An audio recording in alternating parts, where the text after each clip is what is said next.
Una de las primeras teorías es la de Alex Ardílica. Esta teoría nos dice que el Homo sapiens sapiens, después de la última glaciación, se extendió por toda Europa, Asia, África, Europa en general y también Oceanía, y que los que fueron hacia Asia, un grupo pasó por el estrecho de Bering hacia el continente americano. Esta imagen nos muestra cómo era la teoría de Alex Ardílica.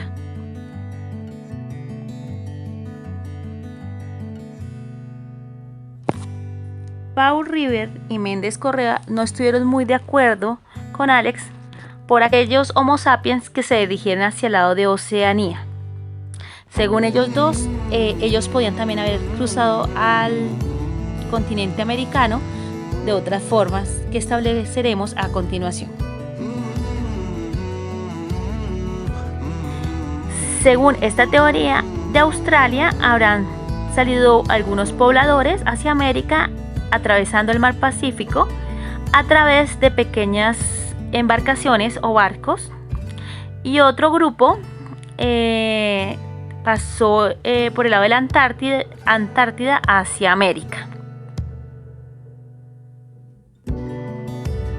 Ellos nunca desconocen que sí hubo un grupo humano que pasó por el estrecho de Bering.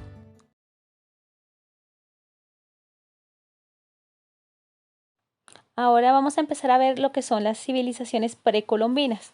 Pre significa antes y colombinas, que significan que estuvieron antes de Cristóbal Colón o antes de la llegada de Colón. Dentro de las más importantes encontramos el Imperio Maya, el Imperio Inca y el Imperio Azteca, que van a tener unos puntos de encuentro en su forma cultural de ser. Entre ellos está la escritura, que podía ser por jeroglíficos o pictografías, que lo alcanzamos a ver en clase, que son a través de dibujos, ya sea a nivel de fonemas o a nivel de palabras en general. La religión politeísta, que quiere decir que creían en muchos dioses, y la jerarquización social, que la vamos a ver a continuación.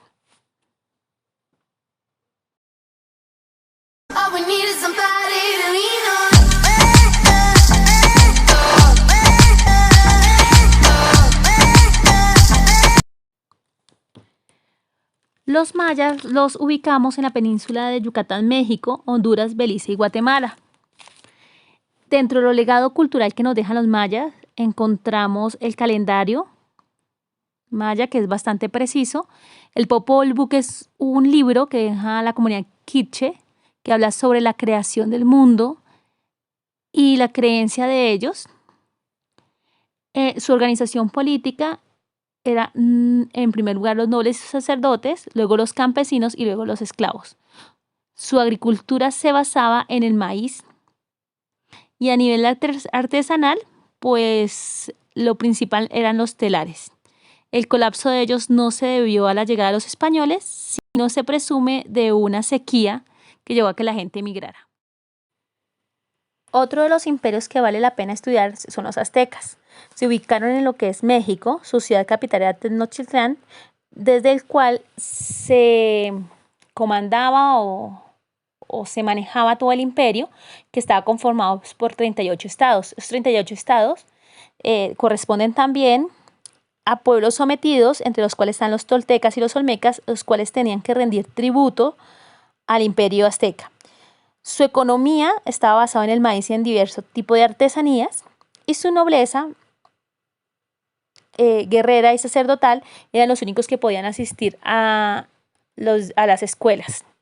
Obviamente ellos representaban la parte adinerada del imperio, y fuera de eso tenían que ser nativos aztecas. Dentro de la parte cultural y su legado cultural encontramos el Templo del Sol, el cual tenía el calendario solar que indicaba cuándo se podía cultivar. Dentro de las artes, ellos hacían poemas a lo sagrado, a lo histórico, al amor, y esto siempre iba ligado a la música.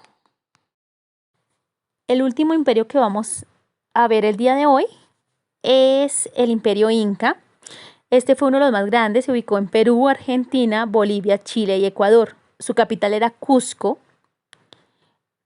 Los incas eran también llamados los hijos del sol.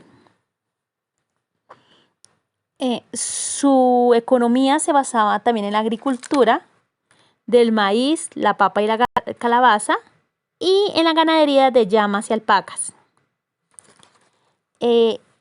Todo muchacho, cuando completaba cierta edad, debía ir al ejército, pero era deber de todo el imperio, o por lo menos de una parte del imperio, que se le llamaba los Ayllu, que después lo voy a explicar.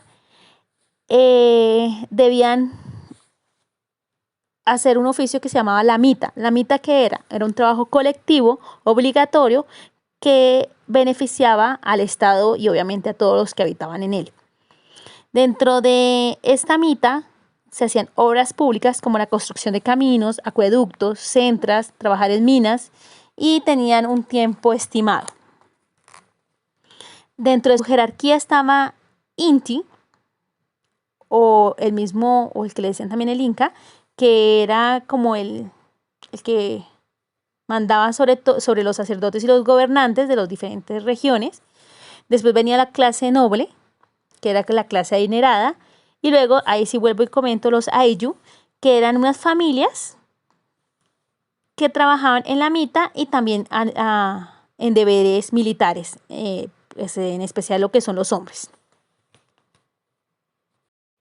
Ellos jamás dependieron del dinero, puesto que todo iba para el Estado lo repartía, dándole obviamente un poco más a los nobles y un poco más a los sacerdotes y a los gobernantes, y ya el resto quedaba para el Estado o para Inti.